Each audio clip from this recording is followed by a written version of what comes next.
బ్రహ్మోత్సవం బహురూపధారునికి బ్రహ్మోత్సవం బ్రహ్మాండ నాయకుని బ్రహ్మోత్సవం బహురూపధారునికి బ్రహ్మోత్సవం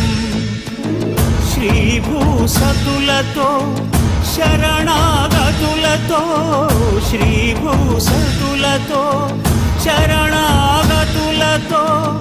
7 కొండల పైన చక్కగా బ్రహ్మరూపునికి